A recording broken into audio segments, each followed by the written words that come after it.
पूनम क्षीरसागर विवाहित परपुरुषासोबत प्रेमसंबंध, संशयातून नात्याचा भयानक शेवट.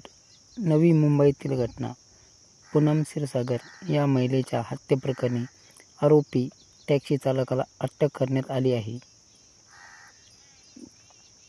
नवी मुंबईत 10 दिवसापूर्वी बेपत्ता झालेल्या 27 वर्षीय पूनम क्षीरसागर नावाच्या तरुणीचा मृतदेह अखेर एका सुटकेसमध्ये आढळून आला आहे. मानखुर्दमध्ये साठेनगरमध्ये राहणाऱ्या पूनमची निर्घृण हत्या करून तिचा मृतदेह सुटकेसमधून टाकला होता. तिची हत्या लव्ह जिहाद असल्याचा आरोप भाजपने केला आहे. दुसरीकडे पूनम क्षीरसागर या महिलेच्या हत्येप्रकरणी नवी मुंबई पोलिसांनी टॅक्सी चालक निजामुद्दीनला शेख अटक केली आहे.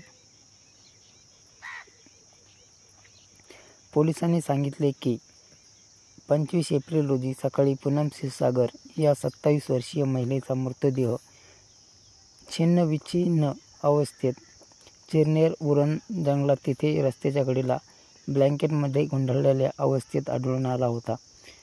उरण पोलिसांनी दिलेल्या माहितीनुसार मृतदेह शवविच्छेदनासाठी पाठवण्यात आला असून अज्ञात व्यक्तीविरुद्ध भांडवी कलम 302, हत्या इतर कलमांनुसार गुन्हा दाखल करण्यात आला असून चालक निजामुद्दीन अली शेख यांना अटक करण्यात आली आहे. पोलीस तपासात मानखुर्द पोलीस ठाण्याच्या हद्दीतून 18 एप्रिल रोजी एका महिला बेपत्ता झाल्याची माहिती मिळाली. अधिकाऱ्यांनी सांगितले की तपासादरम्यान उरणमधील रस्त्यावर सापडलेला मृतदेह बेपत्ता महिलेचा असल्याचे समोर आले आहे. त्यानंतर आरोपीला अटक करण्यात आली आहे.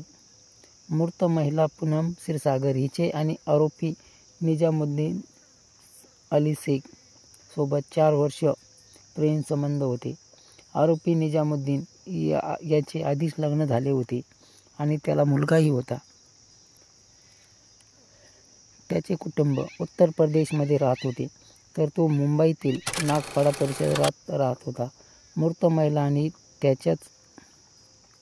याच कारणावरून काही दिवसापासून खटके उडले आणि त्यातूनच त्यांनी तिला ठार मारण्याचा आपल्या कबुलीत जबाबात सांगितले. पुढील तपास पोलीस करत आहेत. तर दुसरीकडे अलीने पोलिसांकडे असा खुलासा केला की पूनम धोका देत असल्याचा संशय होता आणि यावरून दोघांमध्ये वादही होत होता. 18 एप्रिलला कामानंतर तिला जे हॉस्पिटलजवळ यायला सांगितलं होतं. तिथून कल्याणमध्ये खेड्यावाली नदी किनारी तिचा गळा आवळून हत्या केली आणि पूनमचा मृतदेह एका पोत्यात घालून उरणच्या चिरनेर इथं फेकून दिला. टॅक्सी ड्रायव्हर असल्यानं त्या ठिकाणाबद्दल आपल्याला माहिती होती, असंही त्यांनी सांगितलं.